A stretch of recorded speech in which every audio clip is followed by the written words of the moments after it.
नमस्कार दोस्तों, राधे राधे, हरे कृष्णा। वर्षा मूल राधिका चैनल में आप सभी का स्वागत है। तो आज मैं आप सभी को पुत्रदा एकादशी की कथा और महत्व सुनाने जाने वाली हूँ। अगर आपको वीडियो अच्छी लगी हो, लाइक कमेंट शेयर सब्सक्राइब जरूर कीजिएगा और मेरे चैनल को सब्सक्राइब करना बिल्कुल भी मत भूलिएगा। राधे राधे, हरे कृष्णा। आपको इसी विषय पर वीडियो मिलती रहा करेगी। अब करते हैं कथा शुरू।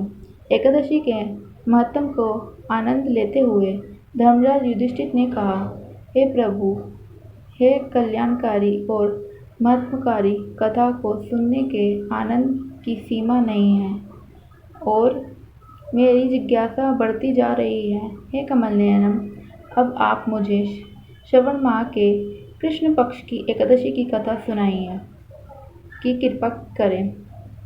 इस एकादशी का क्या नाम है तथा इसके व्रत का क्या विधि है?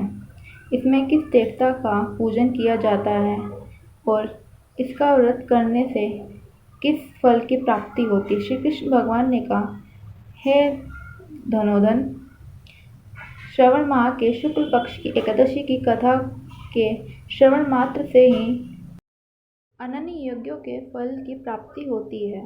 हे पार्थ, द्वापर युग में आरंभ में ही माहिष्मति नामक की एक नगरी थी।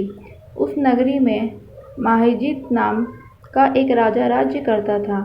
वह पुत्रहीन था, इसलिए वह सदा दुखी रहता था। उसे वह राज्य, सुख और वैभव सभी कुछ बहुत कष्टदायी प्राप्त होते थे, क्योंकि पुत्र के बिना मनुष्य को इहलोक और परलोक दोनों ही सुख नहीं मिलता। हे राजा ने पुत्र प्राप्त की बहुत उपाय किए, किंतु उसका हर उपाय निष्फल रहा। जैसे जैसे राजा माहिजीत वृद्ध अवस्था की ओर बढ़ा जा रहा था, वैसे वैसे उसकी चिंता भी बढ़ती जा रही थी।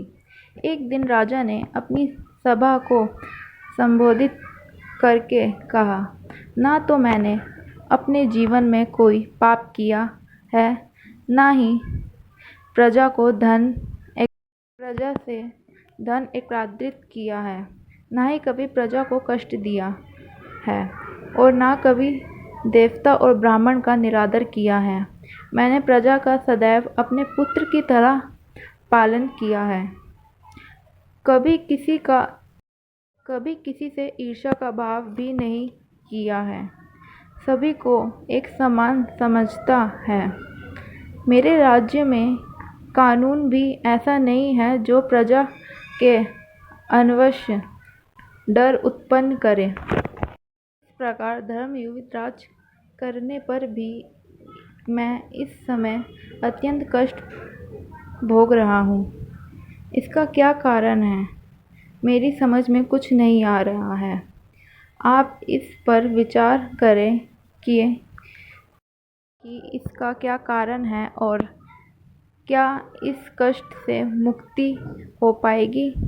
राजा के इस कष्ट के निवारण के लिए मंत्री आदि वन में गए, ताकि वह जाकर किसी ऋषि मुनि को राजा का दुख बताए, कोई समाधान पा सके। वन में जाकर उन्होंने श्रेष्ठ ऋषि मुनियों के दर्शन किए। उस वन में ऋषि और धर्म के जाते महर्षि लोमेश भी रहते थे। वह सभी जान महर्षि लोमेश के पास गए।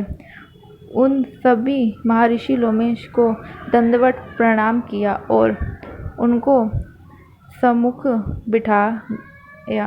ऋषि के दर्शन से सभी को बड़े प्रसन्न हुए और सब महर्षि लोमेश से प्रार्थना की, हे देव, हमारे भाग्य है कि हम आपके दर्शन का सौभाग्य प्राप्त हुआ। मंत्री की बात सुनकर लोमेश ऋषि ने कहा, आप लोगों की विनम्रता और व्यवहार से मैं अति प्रसन्न हूँ। आप मुझसे अपने आने की प्रयोजन कहें। मैं आपकी अपने सामर्थ्य अनुसार अवश्य ही करूँगा, क्योंकि हमारी शरीर ही परोपकार के लिए बना है। लोमेश ऋषि के ऐसे मध्य वचन सुनकर मंत्री ने कहा, हे ऋषिवर, आप हमारी सभी बातों को जानते हो। आप ब्रह्म से भी ज़्यादा सामर्थ्य हो। अंततः हमारे संदेह को दूर कीजिए। धर्मराज व प्रजावाल है। वह प्रजा का पुत्र की तरह धर्मयुक्त पालन करते हैं, किंतु फिर भी वह पुत्रहीन है। महामुनि, इससे वह अत्यंत दुखी रहते हैं। हम लोग उनकी प्रजा हैं, हम भी उनको दुखी से दुखी हैं हो रहे हैं, क्योंकि प्रजा का यह कर्तव्य है कि राजा के सुख में सुख और दुख में दुखी मनाओ। हम उनके पुत्रहीन होने का अभी तक कारण जान नहीं पाए हैं, इसलिए हम आपके पास आए हैं। अब आपको दर्शन करके हमको पूर्ण विश्वास है कि हमारे दुख अवश्य ही दूर हो जाएंगे, क्योंकि महान पुरुषों के दर्शन मात्र से ही प्रत्येक कार्य की सिद्धि हो जाती है। आप हमें बताने की कृपा करें कि किस विधि से हमारे महाराजा पुत्रवान हो सकते हैं। हे ऋषिवर, यह आपका हम पर और हमारे राज्य पर बड़ा उपकार होगा। ऐसी करुण प्रार्थना सुनकर लोमेश ऋषि नेत्र बंद करके राजा के पूर्व जन्म का विचार करने लगे। कुछ पल बाद उन्होंने विचार करके कहा, हे मंत्री, यह राजा पिछले जन्म में अत्यंत उद्दंड था, बुरे कर्म किए करता था। उस जन्म में यह एक गांव से दूसरे गांव घूमा करता था। एक बार ज्येष्ठ माह के शुक्ल पक्ष की एकादशी के दिन की बात है। यह 2 दिन से भूखा था। दोपहर के समय एक जलाशाली पर जल पीने गया। उस स्थान पर एक समय एक गाय जल पीने आई रही थी। राजा ने उसको प्यासी ही भगा दिया और स्वयं जल पीने लगा।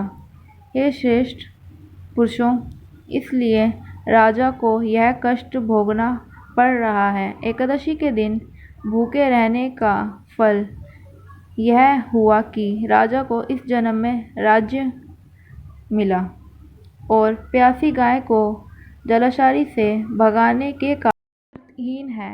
यह जान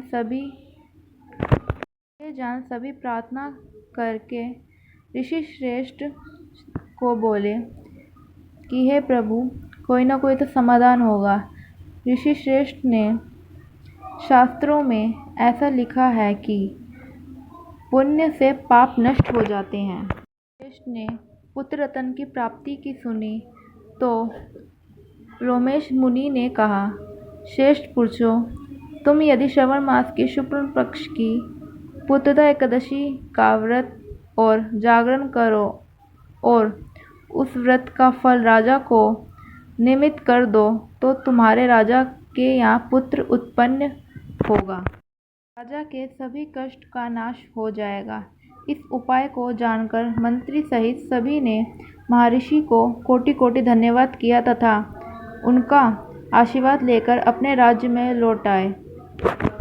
तदुपरांत उन्होंने लोमेश ऋषि की आज्ञा अनुसार पुत्रदा एकादशी का विधि पूर्वक उपवास किया और एकादशी को उसका फल राजा को दे दिया। इस पुण्य से प्रभाव से रानी गर्भ धारण किया और 9 मास बाद सुंदर पुत्र की प्राप्ति हुई। इसलिए इस एकादशी का नाम पुत्रदा एकादशी पड़ा है। पुत्र की इच्छा रखने वाले मनुष्य को विधि पूर्वक श्रवण माह के शुक्ल पक्ष की एकादशी का व्रत करना चाहिए। इस व्रत के प्रभाव से इहलोक और परलोक स्वर्ग की प्राप्ति होती है। पाप कर्म करते समय मनुष्य यह नहीं सोचता कि वह क्या कर रहा है, परंतु शास्त्रों के अनुसार मनुष्य को पाप कर्म करने से डरना चाहिए, क्योंकि पाप नामक यह दैत्य जन्म जन्मांतर तक उसका पीछा नहीं छोड़ता। प्राणी को चाहिए कि सत्यवादी का पालन करते हुए भगवान की प्राप्ति पूरी श्रद्धा और भक्ति रखते हुए करें। बात सदैव याद रखें कि किसी के दिल को दुखाने से बड़ा पाप दुनिया में और कोई दूसरा नहीं है। तो ये थी महत्तम। अगर आपको वीडियो अच्छी लगी हो लाइक कमेंट शेयर सब्सक्राइब जरूर कीजिएगा और आपको हर एकादशी पे वीडियो मिलती रहा करेगी और भगवान की भक्ति से जुड़ी।